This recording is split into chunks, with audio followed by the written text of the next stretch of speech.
ഓം നമ ശിവായ. ജ്യോതിഷ ചന്ദ്രികയിലേക്ക് എല്ലാവർക്കും ഹൃദ്യമായ സ്വാഗതം. ഇന്നത്തെ അധ്യായത്തിലൂടെ പ്രതിപാദിക്കുന്നത് രാമായണ മാസത്തിൻ്റെ പ്രത്യേകതയും രാമായണ പാരായണത്തിൻ്റെ മഹത്വത്തെയും രാമായണ പാരായണം കൊണ്ട്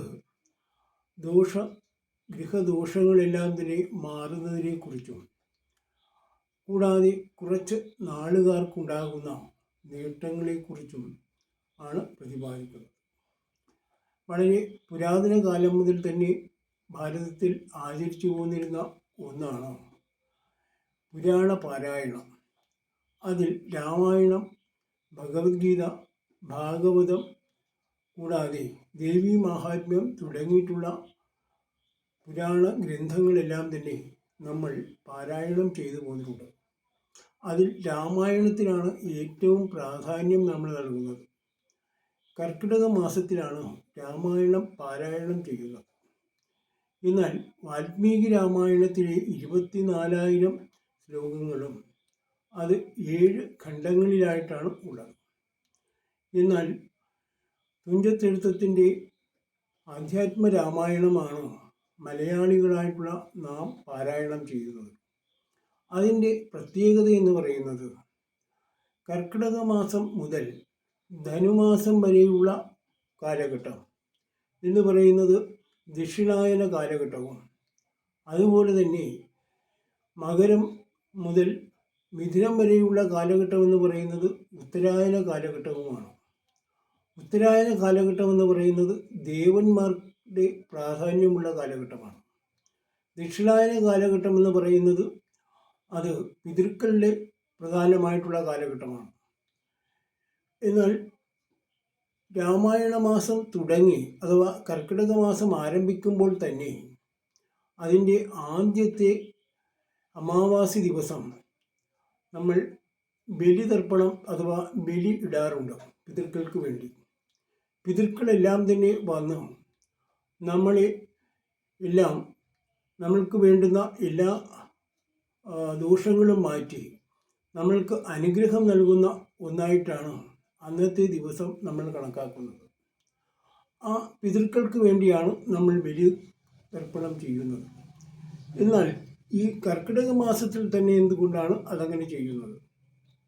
അതിനും കാരണം കർക്കിടകം രാശി എന്ന് പറയുന്നത് ചന്ദ്രൻ്റെ സ്വക്ഷേത്രവും അതുപോലെ തന്നെ വ്യാഴത്തിൻ്റെ ഉച്ചക്ഷേത്രവുമാണ്. ആ വ്യാഴത്തിൻ്റെ ഉച്ചക്ഷേത്രവും ചന്ദ്രൻ്റെ സ്വക്ഷേത്രവുമായിട്ടുള്ള കർക്കിടകം രാശിയിൽ ആദിത്യൻ അഥവാ സൂര്യഭഗവാൻ വന്നു വരുമ്പോൾ അതിന് മൗഢ്യം സംഭവിക്കുന്നു. മൗഢ്യം സംഭവിക്കുന്നത് എന്ന് പറയുന്നത് അത് നിശ്ചലമാകുന്നു. ആ രാശി അതിനകത്ത് പ്രവർത്തനമൊന്നും തന്നെ ഉണ്ടാകാതെ മരണതുല്യമാകുന്നു. അതിൻ്റെ ഫലമായിട്ട് നമ്മൾക്ക് മഴയും അതുപോലെ തന്നെ ദുരിതങ്ങളും ദുഃഖങ്ങളും ഒക്കെ തന്നെ ഉണ്ടാകുന്നു. രോഗപീഠകൾ വന്നു ചേരുന്നു. അതിനെല്ലാം തന്നെ ശാശ്വത പരിഹാരമായിട്ടാണ് നമ്മൾ രാമായണ പാരായണം നടത്തുന്നത്. എന്നാൽ രാമായണ പാരായണം നടത്തുമ്പോൾ തന്നെ നമ്മൾ അതിൻ്റെ പ്രധാനപ്പെട്ട സവിശേഷതകൾ എങ്ങനെയാണ്?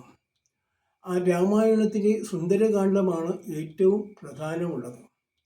ഹനുമാൻ ലങ്കയിലെത്തുകയും സീതാദേവിക്ക് വേണ്ടുന്ന എല്ലാ ഉപദേശങ്ങളും നൽകുകയും അങ്ങനെയുള്ള കാര്യങ്ങൾ ചെയ്യുന്ന ഒരു സന്ദർഭമാണ് സുന്ദരകാന്ഡത്തിൽ പ്രതിപാദിക്കുന്നത്. അതിനെ തുടർന്നുള്ള കാര്യങ്ങൾ.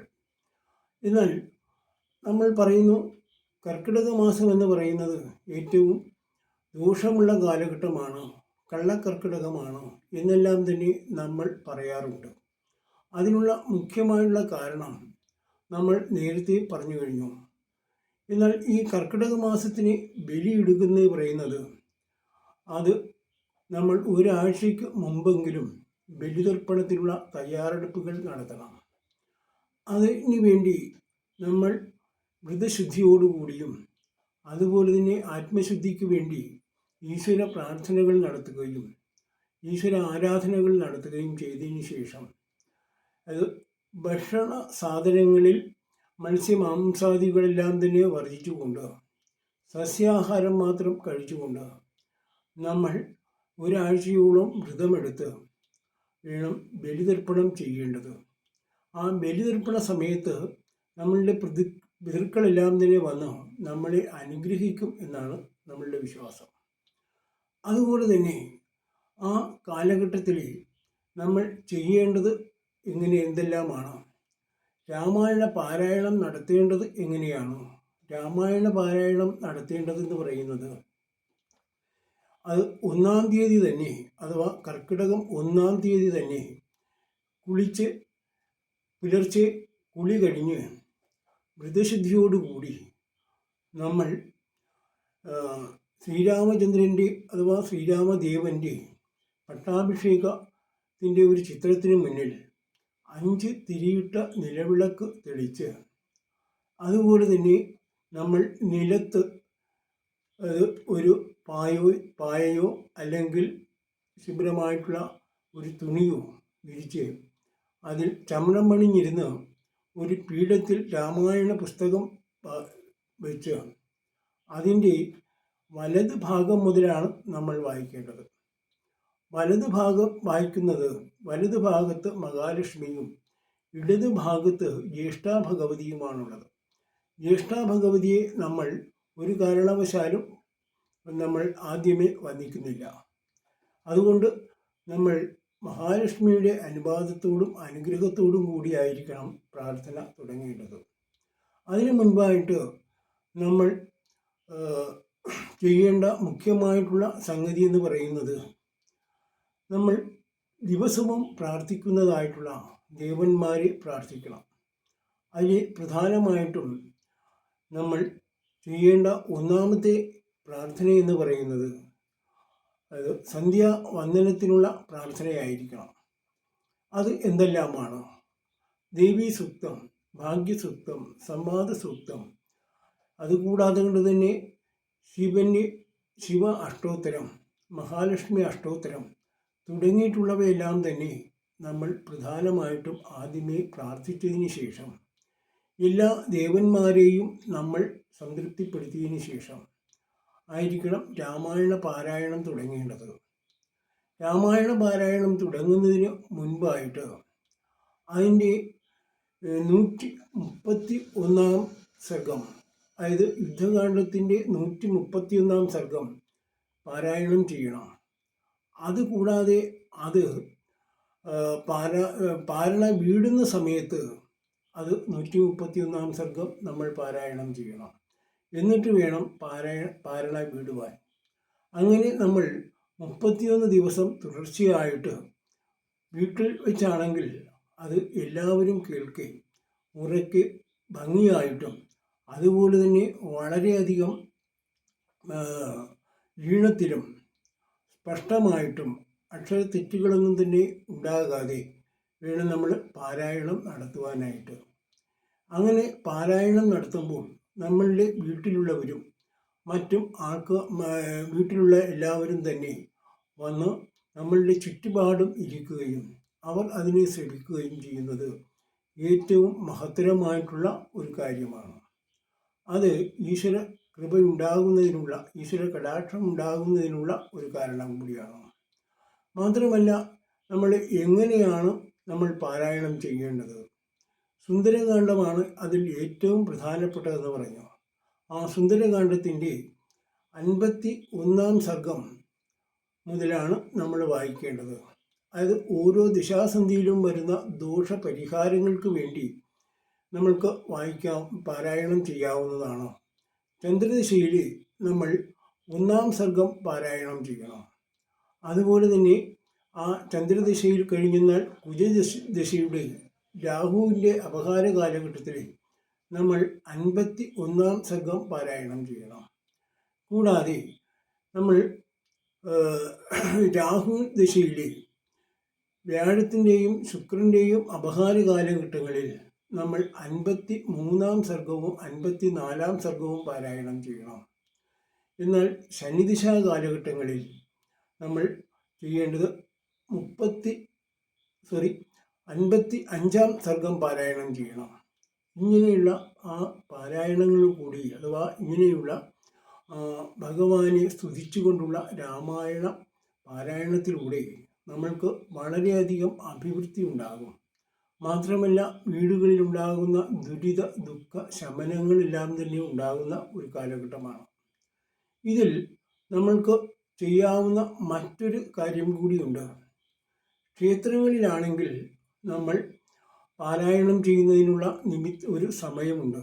അതുപോലെ തന്നെ വീടിലും നമ്മൾ രാവിലെ അഥവാ പുലർച്ചെ നമ്മൾ പാരായണം ചെയ്യുമ്പോൾ പാരായണം തുടങ്ങി ഒരു 10 മണിയോടുകൂടി രാവിലെ 10 മണിയോടുകൂടി അത് പര്യവസാനിപ്പിക്കുകയും വീണ്ടും നമ്മൾ 4 മണിക്കോടുകൂടി ആരംഭിച്ച് 6 മണിയോടുകൂടി അത് പര്യവസാനിപ്പിക്കേണ്ടതുമാണ്. ബാക്കിയുള്ള സമയമെന്ന് പറയുന്നത് ഭഗവാന്മാരുടെ ആരാധന സമയമാണ്. ആ സമയത്ത് നമ്മൾ ഒരു കാരണവശാലും രാമായണം പാരായണം ചെയ്യുവാൻ പാടില്ല. അതും രാത്രി പാരായണം ചെയ്യാതിരിക്കുന്നതാണ് ഏറ്റവും ഉത്തമം. വീട്ടിലായാലും അതുപോലെ തന്നെ ക്ഷേത്രങ്ങളിലായാലും നമ്മൾ 6 മണിയോടുകൂടി അഥവാ നമ്മൾ പാരായണം പൂർത്തീകരിക്കണം. ഇങ്ങനെയെല്ലാം നമ്മൾ ചെയ്യുകയാണെങ്കിൽ തീർച്ചയായിട്ടും അതിൻ്റേതായിട്ടുള്ള അഭിവൃദ്ധിയും ഐശ്വര്യവും ധനവും അതുപോലെ തന്നെ രോഗപീഠകളിൽ നിന്നുള്ള മാറ്റവും നമ്മൾക്കുണ്ടാകും. ഇത് എല്ലാം തന്നെ ചെയ്യുന്നത് എന്തിനു വേണ്ടിയാണ്? രാമായണത്തിൽ പറഞ്ഞിരിക്കുന്നതായിട്ടുള്ള എല്ലാ കാര്യങ്ങളും മനുഷ്യൻ്റെ ജീവിത മാർഗത്തിൽ വരുന്ന തടസ്സങ്ങളെയും അഭിവൃദ്ധികളെയും എല്ലാം തന്നെ തടസ്സങ്ങളെ മാറ്റി അഭിവൃദ്ധികളെ ഉണ്ടാക്കുന്നതിന് വേണ്ടി മാത്രമാണ്. അത് പറഞ്ഞിരിക്കുന്ന കാര്യങ്ങൾ അതേപടി നമ്മൾ അനുഷ്ഠിച്ചാൽ തീർച്ചയായിട്ടും നമ്മൾക്ക് അതിൻ്റെ ഗുണങ്ങൾ ഉണ്ടാകും. എന്നാൽ ഇനി നമ്മൾക്ക് അടുത്തത് പറയാനുള്ളത് 3 രാശിയിൽ നിൽക്കുന്ന നാളുകാരുടെ പ്രത്യേകതയാണ്. ഒന്നാമതായിട്ട് തുലാം രാശിയാണ്. തുലാം രാശിയിൽ ചിത്തിരാര, ചോതി, വിശാഖം, കാല ഈ നാളുകാർക്ക് വളരെയധികം നേട്ടങ്ങളും സൗഭാഗ്യങ്ങളും ഉണ്ടാകുന്ന ഒരു വർഷമാണ് ഇതെന്ന് പറയാം. കാരണം അതായത് ഈ നാളുകാർക്ക് അവർക്ക് സമ്പത്ത്, അഭിവൃദ്ധി എല്ലാം തന്നെ ഉണ്ടാകും. അതുപോലെ തന്നെ അവർക്ക് ശത്രുദോഷങ്ങളെല്ലാം തന്നെ മാറിക്കിട്ടുന്നതാണ്. വീടിന് വളരെയധികം ഐശ്വര്യവും ധനവും വന്നു ചേരുന്നതാണ്. പുതിയ ഭൂമി വാങ്ങിക്കുവാനും പുതിയ വീട് വയ്ക്കുവാനുമുള്ള എല്ലാവിധ സൗകര്യങ്ങളും ഉണ്ടാകും. സന്താനപരമായിട്ട് അവർക്ക് അഭിവൃദ്ധി ഉണ്ടാകുന്ന സമയമാണ്. മാത്രമല്ല അതുപോലെ തന്നെ ഐശ്വര്യവും സമ്പത്തും വന്നു ചേരുന്നതാണ്. ഇനി അടുത്തത് ധനുരാശിയാണ്. മൂലം, പൂരാടം, ഉത്രാടത്തിൽ കാല അത് ധനുരാശിയാണ്. ആ ധനുരാശിക്കാർക്ക് ഏറ്റവും അഭിവൃദ്ധി ഉണ്ടാകുന്ന സന്ദർഭമാണ്. അവർക്ക് ധനപരമായിട്ടുള്ള നേട്ടങ്ങളും അഭിവൃദ്ധിയും ധാരാളമായിട്ട് ഉണ്ടാകുന്ന ഒരു കാലഘട്ടമാണ്. എന്നാൽ ശത്രുദോഷങ്ങളും തൊഴിൽ തടസ്സങ്ങളുമെല്ലാം തന്നെ മാറുന്ന ഒരു സമയമാണ്. എന്നാൽ അവരുടെ ഭാഗ്യ ദേവതയെന്ന് പറയുന്നത് അത് സൂര്യഭഗവാനാണ്. ആ സൂര്യഭഗവാനെ എന്ന് പറയുമ്പോൾ അത് പരമശിവനാണ്. ആ പരമശിവൻ്റെ പഞ്ചാക്ഷരി മന്ത്രം 1008 പ്രാവശ്യം ദിവസവും ജപിക്കുന്നത് അവർക്ക് ഏറ്റവും ഗുണം ചെയ്യുന്നതാണ്. അവരുടെ 10ാം ഭാവമെന്ന് പറയുന്നത് ബുധക്ഷേത്രമാണ്. അതുകൊണ്ട് അവർക്ക് വളരെയധികം നേട്ടങ്ങളെല്ലാം തന്നെ ഈ വർഷം ഉണ്ടാകുന്നതാണ്. തൊഴിൽപരമായിട്ടുള്ള നേട്ടങ്ങളും പുതിയ പുതിയ തൊഴിൽ കിട്ടുവാനുള്ള സന്ദർഭങ്ങളും പുതിയ തൊഴിൽ വ്യാപൃതരായിരിക്കുവാനുള്ള സന്ദർഭങ്ങളും ഉണ്ടാകുന്നതാണ്. ഇനി അടുത്തതായിട്ട് കുംഭം രാശിയാണ്. അവിട്ടത്തിലര, ചതയം, പൂരുരുട്ടാതി കാല ഈ നാളുകാരുടെ അവർക്ക് വളരെയധികം നേട്ടങ്ങൾ ഉണ്ടാകുന്നത് സന്താനങ്ങൾ പരമായിട്ടായിരിക്കും. അവർക്ക് ധനപരമായിട്ടുള്ള നേട്ടങ്ങൾ കുറവായിരിക്കുന്നതാണെങ്കിലും സന്താനങ്ങളിലൂടെ അവർക്ക് ധാരാളം സമ്പത്തുക്കൾ വന്നു ചേരുന്ന ഒരു കാലഘട്ടമാണ്. എന്നാൽ ശത്രുക്കളെല്ലാം തന്നെ നിഷ്പ്രഭരാകുന്ന ഒരു കാലഘട്ടമാണ്. അതായത് ദാമ്പത്യ ജീവിതം ഭംഗിയായി പോവുകയും അഭിവൃദ്ധിയോടുകൂടി വരുന്ന ഒരു വർഷമാണ് ഈ കർക്കിടക മാസം മുതൽ അടുത്ത മിഥുന മാസം വരെയുള്ള കാലഘട്ടം. അതുകൂടാതെ കൊണ്ട് തന്നെ അവരുടെ ജീവിതത്തിന് അഭിവൃദ്ധിയും ധനവും സമ്പത്തും എല്ലാം തന്നെ വന്നു ചേരുന്ന ഒരു കാലഘട്ടം കൂടിയാണ്. ഇത്രയും പറഞ്ഞുകൊണ്ട് ഇന്നത്തെ അധ്യായം പര്യവസാനിപ്പിക്കുകയാണ്. വൈക്കത്തപ്പൻ്റെ കൃപ എല്ലാവർക്കും ഉണ്ടാകട്ടെ എന്നും പ്രാർത്ഥിച്ചുകൊണ്ടും എല്ലാവർക്കും നന്മകൾ മാത്രം നേർന്നുകൊണ്ടും ഇന്നത്തെ അധ്യായം പര്യവസാനിപ്പിക്കുകയാണ്. നന്ദി, നമസ്കാരം.